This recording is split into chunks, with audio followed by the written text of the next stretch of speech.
2024 भी अनकरीब आ चुका है और कुछ ही माह बाद चुनावी जो हलचल है वो देखने को मिलेगा। किशनगंज की बात है, लेकिन किशनगंज साथ साथ पूरी देश की बात है। इंडिया गठबंधन लगातार मजबूत होती जा रही है, मेहनत करते जा रहा है। क्या लगता है कि जो मकसद लेकर चल रहे हैं बीजेपी को उखाड़ फेंकने की, एनडीए को उखाड़ फेंकने की, उस पर किस हद तक कामयाबी मिल सकती है? क्या अनुमान लगाए जा रहे हैं? देखिए, एक्चुअली अभी जो हालात है देश के, और देश के हालात को देख के जनता भी समझ गई कि हम लोग किस जगह पर पहुंच गए हैं। इसलिए जनता बड़ा सोच समझ के काम लेगी। और मुझे उम्मीद है अभी 5 स्टेट का इलेक्शन होने जा रहा है। हमको लगता है कि 5 को 5 लेंगे, वरना तो कम से कम 4 तो हम लोग लेंगे इंशाल्लाह।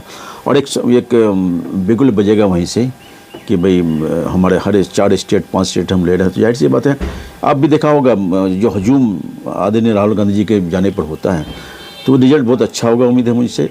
और इसी के ये स्टार्टिंग होगी हम लोगों को, और इंशाल्लाह आने वाले दिन 2024 को हमारी सरकार बनेगी, और बिल्कुल बनेगी। और क्योंकि ये 28 लगभग 26 पार्टियां मिलके हम लोग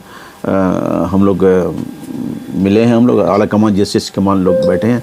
एक ही मनसा हम लोग के भाई भाजपा को यहाँ से हटाना है, क्योंकि भाजपा की वजह से हमारा देश का हम लोग इस हालत पर पहुँच चुके हैं।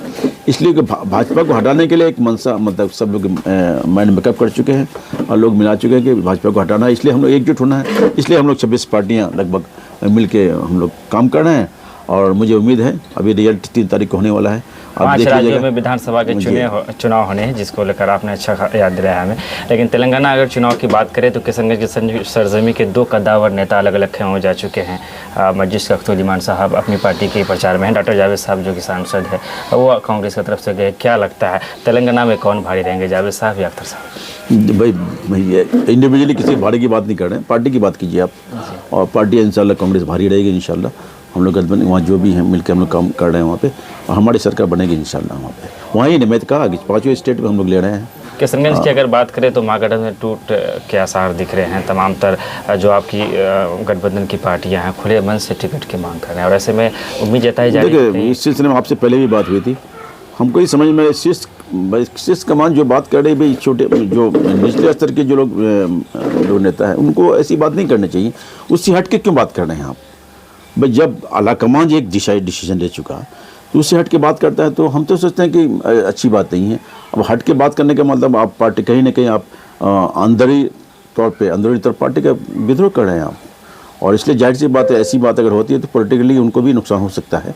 तो मैं चाहूँगा भाई जितनी पार्टी आप देखा होगा, हर पार्टी आप आरजेडी अपने हिसाब से मेहनत कर रही है, और जदयू अपने हिसाब से मेहनत कर रही है, कांग्रेस अपने हिसाब से मेहनत कर रही है, मेहनत कर रहे हैं। लेकिन एक ही मनसा है हम लोग को, सब मिल के अपने अपनी पार्टी को मजबूत कीजिए। और सब पार्टियाँ मिल के एक ही मनसा है कि भाजपा को यहाँ से हटाओ और हमारी सरकार वहाँ बननी चाहिए। और मुझे उम्मीद है 100% कि हम लोग की सरकार बनेगी, फुल बहुमत हम लोग इंशाल्लाह आएंगे। जातीय जनगणना की रिपोर्ट सार्वजनिक होने के एक लंबा समय हो चुके हैं, 1 माह से अधिक समय हो चुके हैं। जब इस रिपोर्ट के बारे में बातें की जा रही थी तो जिसकी जितनी आबादी उसकी इतनी हिस्सेदारी, सबसे बड़ी जाति के रूप में मुसलमानों का जो है हम यादवों से भी ज़्यादा है। तो मुख्यमंत्री हमें मिलना चाहिए, तो मुख्यमंत्री ना सही तो क्या हम उम्मीद करें कि उप मुख्यमंत्री कम से कम हमें दिया जाए? देखिए, ये तो बात की बात है। फिलहाल अभी जिसकी आबादी है उसकी हिस्सेदारी मिलनी चाहिए।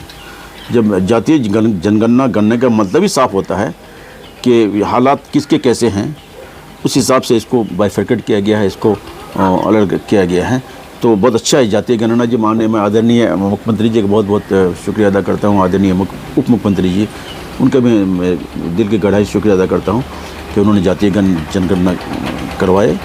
और इसमें एक नतीजा निकला कि सब स्तर के लोग की हालात धरातल पर आ गया, सबके सामने आ गया कि भाई किसके कितना आबादी है, और इंशाल्लाह आबादी के हिसाब से उसको हिस्सेदारी मिलनी चाहिए। ये मांग हम लोग की है। रही बात मुख्यमंत्री और उप मुख्यमंत्री की बात, ये तो बात की बात है, फिर देखा जाएगा। हम लोग की मांग तो रहेगी बिल्कुल। और हम तो चाहते हैं कि भाई हमारा सीमांचल सबसे ज़्यादा हम लोग सहयोग करते हैं, हम लोग यहाँ से कुछ मिलनी चाहिए हम लोग को।